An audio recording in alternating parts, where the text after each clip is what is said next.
Welcome to MBC study point. MBC study point में आपका स्वागत है। इस वीडियो में हम क्लास 10th चैप्टर 6 वैश्वीकरण का शॉर्ट क्वेश्चन आंसर को कवर करेंगे, जिसमें वैश्वीकरण, बहुराष्ट्रीय कंपनी, WTO, आर्थिक नीति, उदारीकरण और निजीकरण जैसे प्रश्न आपको मिलेंगे। प्रश्न 1 है, वैश्वीकरण से आप क्या समझते हैं? वैश्वीकरण से आप क्या समझते हैं? इसके उत्तर के लिए पेज नंबर 121 का वैश्वीकरण पॉइंट को देख सकते हैं। इसके देखने के बाद हम इस आधार पर लिख सकते हैं। वैश्वीकरण वह प्रक्रिया है जिसके द्वारा विश्व की अलग अलग अर्थव्यवस्थाओं का समन्वय या एकीकरण किया जाता है, ताकि वस्तुओं एवं सेवाओं, प्रौद्योगिकी, पूंजी और श्रम या मानवीय पूंजी का भी निर्बाध हो सके, वैश्वीकरण कहलाता है। इसके बाद हमारा अगला प्रश्न है, बहुराष्ट्रीय कंपनी किसको कहते हैं?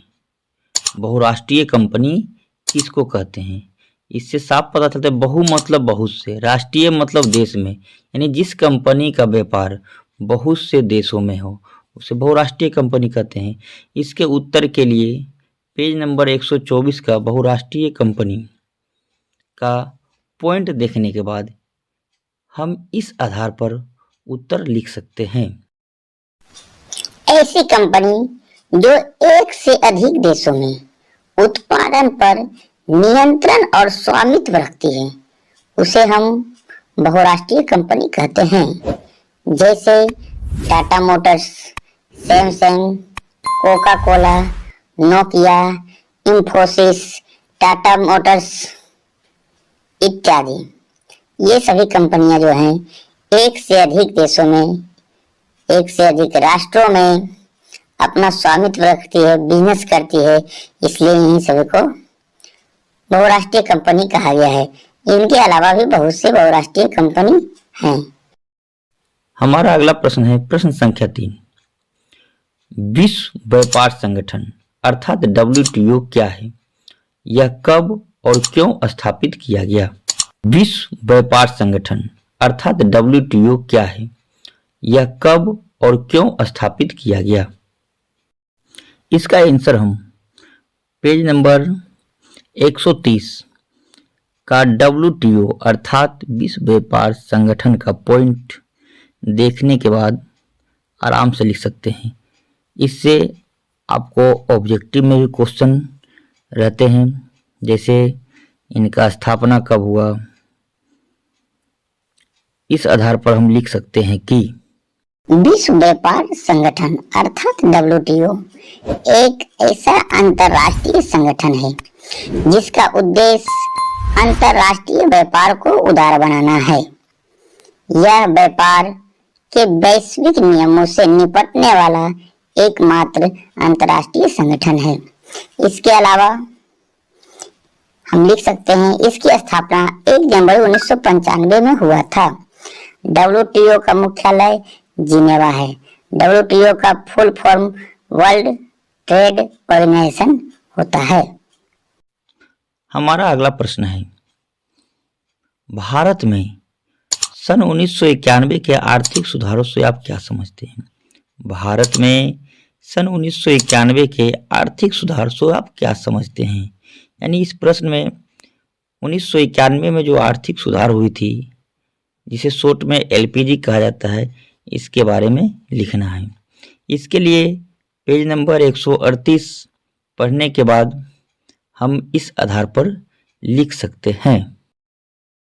भारत में आर्थिक सुधारों का मतलब उन नीतियों से है जिसकी शुरुआत 1991 ईस्वी में आर्थिक व्यवस्था में कुशलता, उत्पादकता, लाभदायकता एवं प्रतियोगिता की शक्ति के स्तरों में वृद्धि करने के दृष्टिकोण से किया गया है। यह उदारीकरण, निजीकरण और वैश्वीकरण की नीतियों पर आधारित है। इसीलिए इन्हें एलपीजी नीति भी कहते हैं।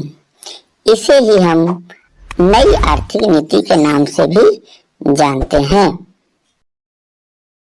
हमारा अगला प्रश्न है, उदारीकरण को परिभाषित करें। उदारीकरण को परिभाषित करें।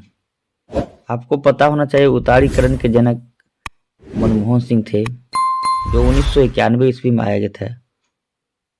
इसके लिए हम पेज नंबर 122 को देखने के बाद इस आधार पर लिख सकते हैं। सरकार द्वारा लगाए गए सभी अनावश्यक नियंत्रणों तथा प्रतिबंधों जैसे लाइसेंस, कोटा आदि को हटाना ही उदारीकरण कहलाता है। सरकार ने आर्थिक सुधारों के अंतर्गत 1991 ईस्वी में उदारीकरण की नीति अपनाई थी। हमारा अगला प्रश्न है, निजीकरण से आप क्या समझते हैं? निजीकरण से आप क्या समझते हैं?